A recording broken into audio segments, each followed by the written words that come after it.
Hello, and thank you for joining me in this new series where I look at the websites of soap producers that I've reviewed before in the past. And I thought it only fitting to start with the largest soap producer in North America. That would be Dove. And the setup of their website, it actually complements their line of products for women. Also, here you can see them highlighting their new line of bar soaps, and the packaging on that is really well done. So I can't wait to try all of them. They're like a premium line of bar soaps. Dove has been around for generations, and when I talk to women out there in the wild world, half of them have Dove products in their bathrooms. So I cannot understate how absolutely massive they are. And you'd think that a company this big and this old might start to lose its relevancy, but as you saw when we first opened up the website, they have social media influencers out there working for them. They are here continuing their missions in the modern era. And that's what Dove calls their social advocacy campaigns here. It's on their websites under the mission subheading. And perhaps one of their most popular marketing campaigns that intertwines social advocacy that they are renowned for has to be their beauty campaign. In the marketing world and in social media in general, the traditional norm for defining beauty has tended to be young, women who are white and slim. And that's just how it's been for a long time now, even in Instagram, things like that. It's led to a lot of body dysmorphia issues for young girls.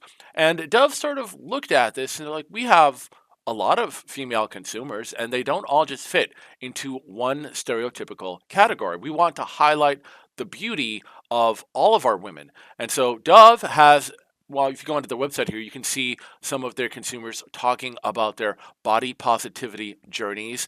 And they've got media out there showing black women, white women, Asian women, Native American women, Filipino women, Indian women, all sorts of women at all stages in their life, young, middle age, older, women who've had children, women might be a little bit larger.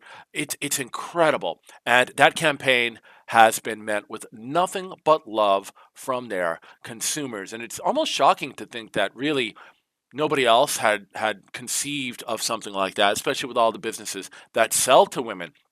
But Dove blazed that path, and now businesses that cater to women have picked up that baton and run with it. But Dove hasn't stopped there. They have this other campaign that I just recently saw in social media, and it is about body confidence for young girls in sports. And they've partnered with Nike, which is brilliant. I didn't even know this myself until I started to read about the campaign, but 45% of young girls end up dropping out of sports due to body confidence factors. And that's terrible because there are so many benefits to playing sports for young girls. They're building friendships, they're staying healthy, they're having fun with an extracurricular activity, and we want to keep them playing sports. They're going to have to figure out what needs to be done to sort of address those problems. I don't necessarily feel the same way about boys in sports. I just thought I would talk about that because sports can be a divisive issue for me, in my opinion. I think a lot of boys go into sports thinking that they're all going to become the next NFL player, that next NBA player, or the next Tiger Woods, or something along those lines, and they spend too much time and effort. They've hang their hat on the financial hopes of such a long shot goal. And I don't feel that the same issues sort of apply when it comes to young women in sports. They know that they're probably going to have to get jobs and start careers, and you can't just throw everything into sports. Moving on, another mission that I remember hearing about a few years ago was Dove and their advocacy for ending race based hair discrimination in the workplace. And that is something that I wasn't completely in the know about. And so I'm glad to hear that they are trying to advocate for that. Like the first woman there, her hair seems completely normal to me. So I'm kind of curious about that. But women have reported hair discrimination, which is sad in 2024. Although I'm a person, I have opinions. I have, viewpoints. Like I don't like her hair right here, this one. I'm not a fan of that particular hairstyle. I think it can look messy and even kind of dirty. But her afro there, oh, that's normal. Like that is completely normal to me. I wouldn't even blink an eye if I saw that in any business setting whatsoever. God, afros have been around since the 70s. I think afros look sophisticated, if you ask me. But apparently, not all employers feel that way. It is a little bit tricky in the world. You're trying to present a professional image out there, and so there are things that have to be navigated. Dove does show some love to men's issues, and they decided to pick up the issue of paternity leave. And I think Dove, Unilever's corporate policies for their employees, I should say, are really quite generous. I'm fairly certain they have nice paternity leave for their employees. This is something that Dove is trying to advocate for in North America, and it's important. It's important for young men, new fathers of any age, to bond with their children and to have time doing it.